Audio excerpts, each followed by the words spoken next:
மனிதனின் வாழ்வு என்பது பிறப்பையும் இறப்பையும் கொண்டது. மண்ணிலே பிறந்த ஒவ்வொரு மனிதனும் இறக்க வேண்டும் என்பது இறைவனுடைய திருவிழம், இறைவனுடைய திட்டம். அப்படி மனிதனாய் பிறந்த ஒவ்வொருவருடைய இறப்பிற்கு முன்பு நமது தந்தையாக இருக்கலாம், தாயாக இருக்கலாம், சகோதரனாக இருக்கலாம், சகோதரியாக இருக்கலாம், அண்டை வீட்டாராக இருக்கலாம், நாம் அன்பு செய்தவர்களாக இருக்கலாம், நமது நண்பர்களாக இருக்கலாம். எல்லா மனிதர்களுடைய இறுதி ஆசை என்பது வார்த்தைகளின் வழியாக இவ்வுலகிற்கு கொடுக்கப்படுகின்றது. அவர்களுடைய இறுதி ஆசை என்பது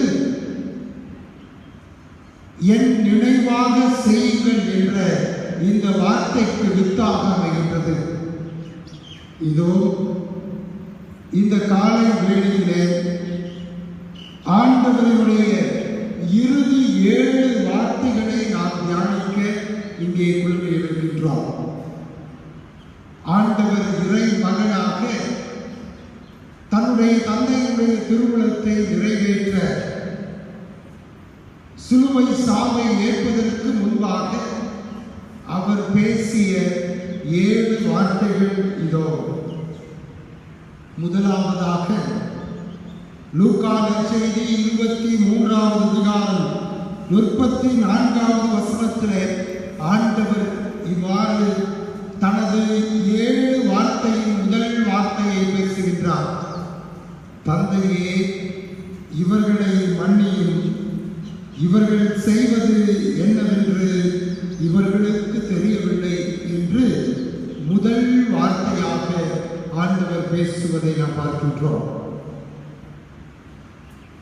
இந்த இறை வார்த்தையை இன்று நம்மோடு நாம் அனைவரும் தியானிக்க தனது கருத்துக்களின் வழியாக இயேசுவினுடைய பாடுகளை பற்றி, இந்த வார்த்தைகளை பற்றி தியானிக்க நமக்கு உதவுவதற்காக அருள் தந்தை மைக்கேல் அவர்கள் இந்த வார்த்தையை பற்றி நமக்கு மறைவுரை ஆற்றுவார்.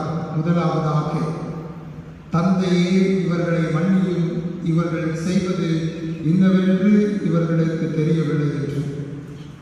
இரண்டாவது வார்த்தையாக லூக்கா நற்செய்தி 23வது அதிகாரம் 43வது வசனம் இவ்வாறு சொல்கின்றது: நீர் இன்று என்னோடு பேரின்ப வீட்டில் இருப்பீர் என்று உறுதியாக சொல்கின்றேன் என்று ஆண்டவர் கல்வாரி மலையிலே